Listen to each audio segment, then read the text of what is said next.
basically... Last time on the Buzz Club. And I went to the doctor and I was like, hey, check me for everything because I clearly have something wrong. Right. And so they checked me for everything, and the only test that came back positive was for HIV/AIDS. Deep down inside of me, I became like self-destructive and Meaning? like just like more sexually promiscuous, not using condoms anymore, like never failing to tell somebody that I was positive, but sleeping with other positive people and like... Because it's like whatever, yeah, it's like whatever, and even though like that's not the case, because they can reinfect me and make me sicker. And, we now continue with part 2 of Vinny's story. Viewer discretion is strongly advised. I actually tried to kill myself a month ago. Because I decided to take a bottle of sleeping pills and drink 1.5 liters of wine and inform my mother that I was just going to kill myself because I couldn't deal with it anymore.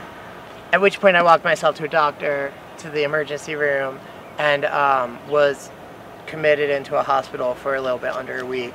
And that's what has inspired my move to Warminster. Actually, I live with family now, so that... So it kind of is like a renewal, like you don't want to be surrounded by the same thing. Yeah, I had to change everything in order to like kind of get myself right, and also I needed to be in a place where I'm like nurtured and loved, and like throughout my life I think that I've dealt with depression and like knocked it out and I'm good, and then like something else will happen and everything that ever depressed me comes back. So like HIV/AIDS is just one of the things that keep me kind of depressed and like self-destructive and suicidal, but it's not like the only thing.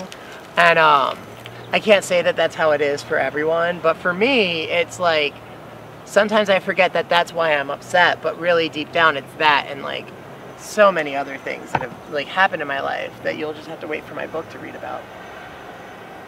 I mean, I really just appreciate just how open you are right now about everything. I don't mind being open. Because it's part of the gift. It is. It really is part of the gift, because so many people have this misconception about people with HIV and people with AIDS, and they call it, you know, the gay man's disease. And of course, you know, you're a homosexual, yeah. So it's kind of like. But it's not. But it's not. Yeah. There are people that are going to watch this interview. They're going to say, of course he's gay. Of course he has it. But it's not about. Although that. It's on the rise in gay men in Philadelphia in particular. There's more new cases in gay men in Philadelphia, I think, than the world. Who was the first person you told when you found out? One of my closest friends, Mark Dahl. He's like, call him my brother. We're just really close. Yeah. And so he was like the first person I told. But I knew my doctor. Like I was friendly with my doctor, so he was the first one to know. Yeah. And then I told my mom like a week later. How did she take it? Oh, she flipped out. She made it about her. Of course. And as a lot of parents do. Yeah, and it was all about her and very little about me. How could you do this to me? Well, it wasn't even that. Yeah, she was like, I always knew this would happen. Yeah. Now I'm gonna lose my son and yeah. like this and that and all this and like she was just very self-involved about it, and that's who my mother is, so I accept it. And she had to work through it also the same way you had to work through it. I guess, but not really. Not really. She's not living with the disease. I mean, She's like, not. But the thought I of guess her, in a her way son she has to being deal gone. with it. Do your AIDS medication cost a lot, or is it free? So AIDS medication, my Atripla cost $1,000 for 1 month of medicine. How That's can you afford 30 that? pills cost $1,000. I can't. 30 pills a month.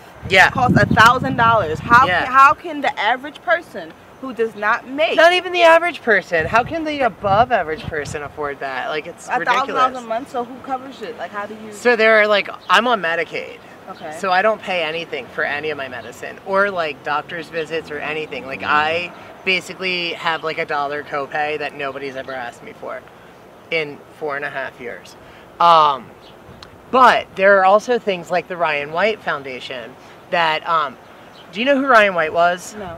Okay, so Ryan White, there were like a few really big names in HIV/AIDS, and I hope one day I'm one of them. Ryan, Elizabeth Taylor, was she definitely? Yeah, Elizabeth Taylor did a lot for it. She's got like an AIDS foundation going does. or something maybe. Is in DC. I'm not sure, she but has a clinic, an AIDS clinic also. Does she? Uh-huh. I'll take your word on that. I don't actually know it, but Ryan White, in particular, was this little kid, little guy, and he got HIV from a blood transfusion, I believe, in possibly another country, but it might have happened in America. He was American though and lived in America. So like basically the world watched him grow up from like the 80s to the 90s. I think he was like 17 or 18, maybe 19 when he died of AIDS complications. But like this kid did so much for like funding of HIV AIDS, and like he was one of the first people who wasn't a gay and got it and didn't get it from any like kind of malicious activity. And like then there drug was use or sex. Yeah, there was some Republican woman who got it too. I forget her name, but she's Republican, so who cares? And she got it and like did a lot for like, she was the first white woman Republican who like came out. I think that she was a political Republican, but she might have just been Republican and had a regular life. I don't know. But like her and Ryan White in particular, kind of like changed the view on AIDS. And then now there's all these things in place. So like if I go to a doctor and I can't afford it and I don't have health care and it's for my AIDS, I will still be seen and treated no matter what. And the Ryan White Foundation will pay for it. And like, you just fill out like a paperwork. I have this card in my wallet.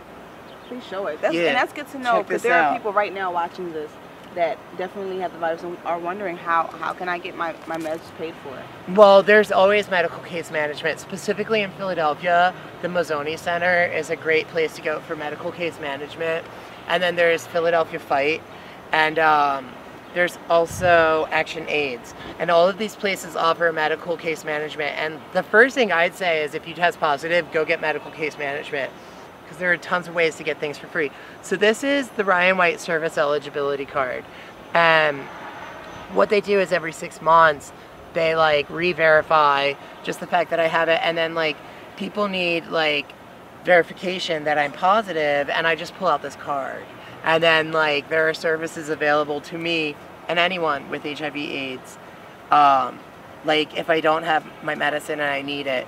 Because what happens is like if I don't take my medicine, I could potentially mutate and then that medicine won't work anymore. Not physically, but like the virus itself will learn how to fight it off because it won't be present, and then it'll develop this stronger strand of itself.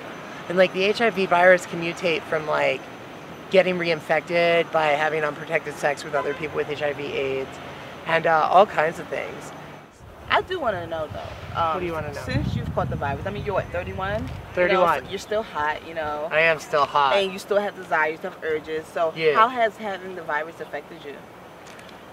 Well, I mean, like I'm more self-destructive, but at the same time, like. Well, your dating life, pretty much, though. Oh, my dating life? I don't have one of those. I didn't have one of those beforehand either, though. I'm kind of promiscuous. Okay. So, which I don't know if that's because I'm gay or just because it's who I am, but my life is I'm promiscuous. So, it didn't really change. I might have become more promiscuous. Well, how do you meet guys? Like, how do you tell them? Oh man, there's so many things to meet gays on. Like, not only in Philadelphia do we have the gayborhood, online, honey, but we have Grindr, we have Scruff, we have Jacked, we have Boy Ahoy, we have Growler. There's all these apps on my phone, and then there's like Manhunt and Adam for Adam, and there's even one that's called Bareback Real Time, and that's about having sex without condoms. And wow. So for the longest time, that's all the alarming. people that were on there, yeah, it's a little alarming. That's scary. Yeah, isn't it?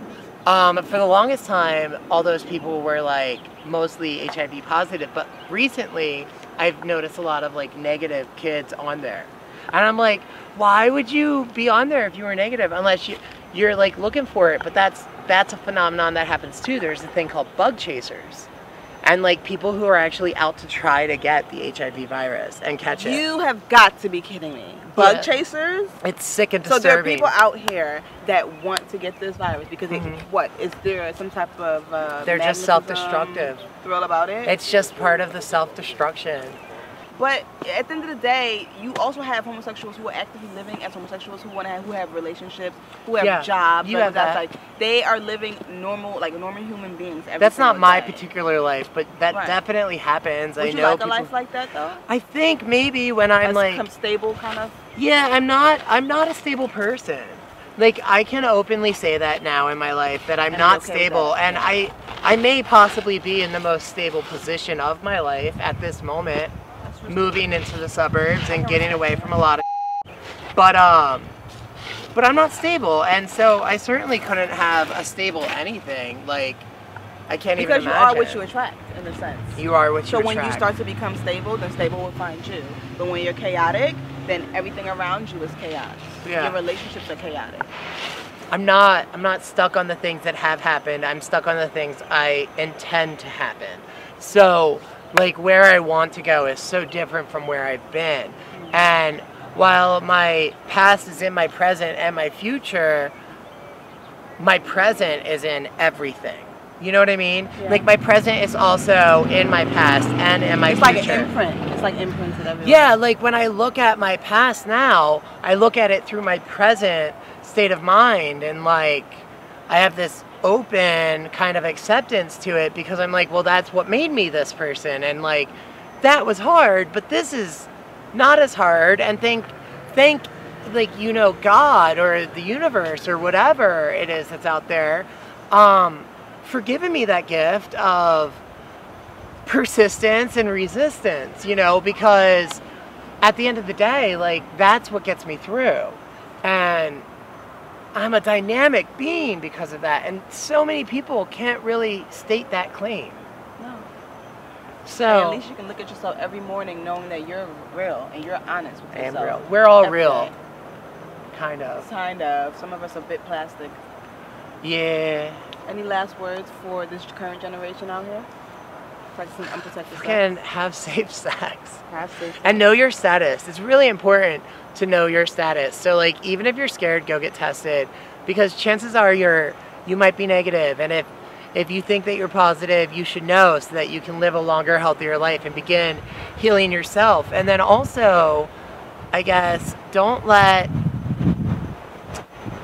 Like, I made the mistake of letting the fact that I was positive be what changed my life, when really I probably should have changed my life prior to that and been more aware of the things that I was doing that put me in this position now. So, like, if you see a need for change in your life, be a dynamic motherfucker and do it.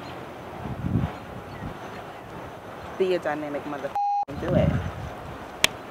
And with that, we're going to end this interview. And I mean, you guys know, this is no laughing matter. Of course, we had a few laughs during this interview, and, you know, we shared some pretty deep things. But at the end of the day, it's your choice. It's your life. You owe it to yourself to live a fantastic life and to be healthy and to explore the world without any restrictions, you know.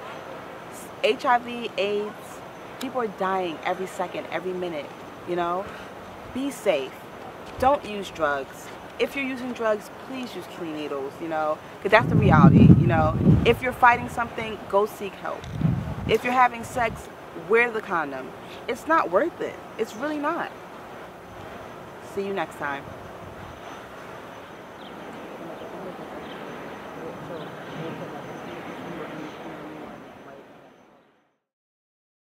Be sure to watch more of The Buzz Club every Tuesday night at 9:30 p.m. on Philadelphia's Comcast, Channel 66, and Verizon, Channel 29.